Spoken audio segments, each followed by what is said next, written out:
অন্যায় থেকে বাধা প্রদান করো এবং আল্লাহর প্রতি বিশ্বাস স্থাপন রাখো। যাও, তোমাদেরকে আমি বাছাইকৃত করে দুনিয়াতে এক এক করে পাঠালাম, তোমাদেরকে সর্বশ্রেষ্ঠ নবীর উম্মত করে, তোমাদেরকে সর্বশ্রেষ্ঠ উম্মত করে পাঠালাম। অতএব যাও, তোমরা দুনিয়াতে মানুষদেরকে ভালো কাজের আদেশ করো এবং মন্দ কাজের নিষেধ করো।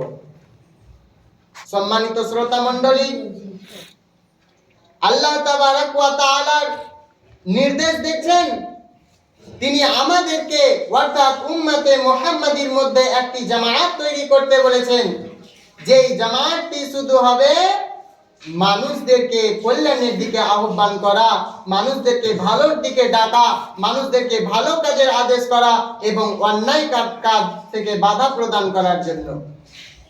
এবং যারা অন্যায় থেকে বাধা প্রদান করে এবং নিজেরা ভালো কাজ করে, তারা ইহকালে এবং পরকালে কামিয়াবি।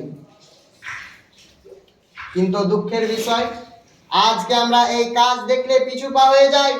কোনো জায়গায় অন্যায় দেখলে আমরা সেখান থেকে চলে যাই, সেটাকে বাধা প্রদান করার চেষ্টা করি না। আমাদের চোখের সামনে জেনা হচ্ছে, চুরি হচ্ছে, বিবাদ হচ্ছে, রাহাজানি হচ্ছে, ইত্যাদি রকমের আমাদের চোখের সামনে গুনাহ হচ্ছে, অন্যায় হচ্ছে, কিন্তু আমরা সেইগুলোকে বাধা প্রদান করার চেষ্টা করি না। আমরা মনে করি যারা অন্যায় করে তারা বুঝবে আমাদের কি হবে, আমাদের তো কোনো দায়িত্ব নেই। কিন্তু জি না, আপনাকে আল্লাহ তাবারক ওয়া তাআলা দায়িত্ব দিয়েছেন। রাসূল সাল্লাল্লাহু আলাইহি ওয়াসাল্লাম তিনি কি বলছেন শুনুন, কুল্লুকুম রাইন ওয়া কুল্লুকুম মাসউলুন আন রাইয়াতিহি। প্রত্যেকটা সরদার, প্রত্যেকটা দায়িত্বশীল ব্যক্তি, প্রত্যেকটা মালিক, প্রত্যেকটা গার্জেনকে কাল কিয়ামতের মাঠে আল্লাহ তাবারক ওয়া তাআলা একত্রিত করবেন এবং তাদেরকে পাকড়াও করে জিজ্ঞাসা করবেন যে দুনিয়াতে তোমাকে একজন পিতা বানানো হয়েছিল, দুনিয়াতে তোমাকে একজন সর্দার বানানো হয়েছিল, দুনিয়াতে তোমাকে একজন মডল বানানো হয়েছিল, দুনিয়াতে তোমাকে একজন মাতা বানানো হয়েছিল, বলো তুমি তোমার দায়িত্ব কোন রাস্তায় চালিয়েছো? মাতাকে বলবে তুমি তোমার দায়িত্ব কোন রাস্তায় চালিয়েছো, পিতাকে বলবে তোমার দায়িত্ব কোন রাস্তায় চালিয়েছো। তুমি কি তোমার সন্তান সন্ততিকে নামাজের আদেশ করেছিলে, ভালো কাজের আদেশ করেছিলে এবং অন্যায় থেকে বাধা প্রদান করেছিলে? তখন আমরা যারা দায়িত্বশীল ব্যক্তি আছি, কাল কিয়ামতের মাঠে কি জবাব দিব, কি হিসাব দিব? অতএব আমাদেরকে কি করতে হবে? ভালো কাজ করতে হবে, অপরকে আদেশ করতে হবে, নিজেদেরকে অন্যায় থেকে বেঁচে থাকতে হবে এবং আমাদের সন্তান সন্ততিকে অন্যায় থেকে বাধা প্রদান করার চেষ্টা করতে হবে।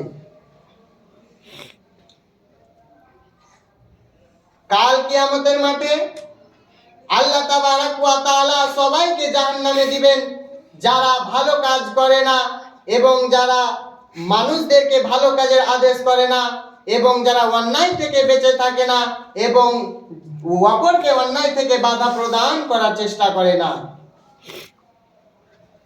উসামা ইবনে যায়েদ রাদিয়াল্লাহু তাআলা আনহু বলেন, রাসূল সাল্লাল্লাহু আলাইহি ওয়াসাল্লাম বলেছেন, কাল কিয়ামতের মাঠে এক ব্যক্তিকে আনা হবে, অতঃপর তাকে জাহান্নামে নিক্ষেপ করা হবে। তাকে এমন ভাবে জাহান্নামে নিক্ষেপ করা হবে, সে এমন ভাবে ঘুরতে থাকবে, গাধা যেমন তার চাকার চারিপাশে ঘুরতে থাকে, অনুরূপ সেই জাহান্নামী ব্যক্তি জাহান্নামের মধ্যে ঘুরতে থাকবে। এমন করে ঘুরতে ঘুরতে জাহান্নামের তলদেশে পৌঁছে যাবে। তখন জাহান্নামবাসীরা তাকে দেখে জিজ্ঞাসা করে বলবে, হে অমুক ব্যক্তি, তুমি আজকে জাহান্নামে কেন এসেছ? তখন সেই ব্যক্তি তাদেরকে বলবে, আমি জাহান্নামে এসেছি মানুষদেরকে ভালো কাজের আদেশ করতাম, কিন্তু নিজেই পালন করতাম না। আজকে আমি জাহান্নামে এসেছি কারণ আমি নিজে ভালো কাজ করতাম না, কিন্তু অপরকে ভালো কাজ করার আদেশ করতাম।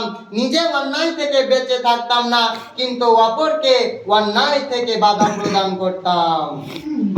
এই কারণে আমি আজকে জাহান্নামে এসেছি। বন্ধু